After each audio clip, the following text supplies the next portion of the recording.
పేదవాడి పక్షాన నిలబడతాం, ప్రజా గొంతుకై నినదిస్తాం.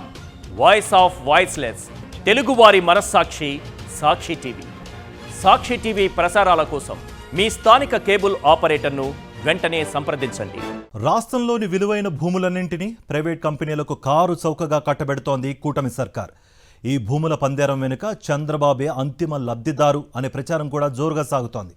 వేల కోట్ల భూములను పందేరం చేయడంపై చెలరేగుతున్న విమర్శలను ప్రభుత్వం ఖాతరు చేయడం లేదు. అందుకే ఈ భూముల కేటాయింపుపై సిబిఐ దర్యాప్తు చేయాలనే డిమాండ్లు ముందుకొస్తున్నాయి. ఈ డిమాండ్లపై లుకేద్దాం.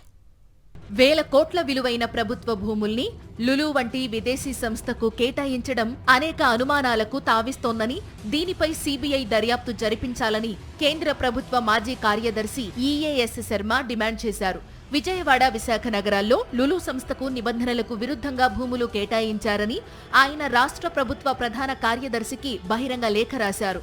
లులుపై కూటమి ప్రభుత్వానికి రోజురోజుకి వ్యామోహం పెరుగుతున్నట్లుగా కనిపిస్తోందని, వేల కోట్ల విలువ చేసే భూముల్ని లులుకి కట్టబెట్టడం అవినీతికి నిదర్శనమని శర్మ తన లేఖలో పేర్కొన్నారు.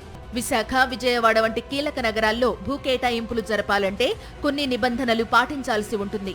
కానీ కూటమి ప్రభుత్వం లులు మీద ఉన్న వ్యామోహంతో నిబంధనలను పూర్తిగా విస్మరించింది. లులు పెట్టే పెట్టుబడి కంటే ప్రభుత్వం ఇచ్చిన భూమి విలువే అధికమని, అసలు ఇదేం పద్ధతని వైఎస్ఆర్సీపీతో పాటు వామపక్షాలు కూడా ప్రశ్నిస్తున్నాయి.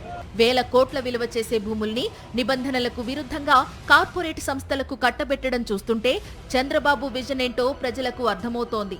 విశాఖ ఐటీ హిల్స్ భూములను తెగనమ్ముతున్న చంద్రబాబు తాజాగా అత్యంత విలువైన భూమిని 100 ఏళ్ల లీజుతో లులుకి ఇవ్వాలని నిర్ణయించారు.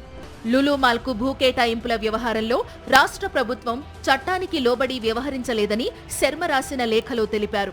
2012లో రాష్ట్ర ప్రభుత్వం జారీ చేసిన భూ కేటాయింపుల విధానం ప్రకారం ప్రభుత్వ భూములను ప్రైవేటు సంస్థలకు ఇష్టారీతిన బదలాయించకూడదు. ఒకవేళ ప్రజా ప్రయోజనాల దృష్ట్యా బదలాయిస్తే మార్కెట్ ధర మీద కనీసం 10% అద్దె విధించాలి అని పేర్కొన్నారు. అతి తక్కువ ధరతో లీజుకు ఇవ్వడం చట్టవిరుద్ధమని తెలిపారు.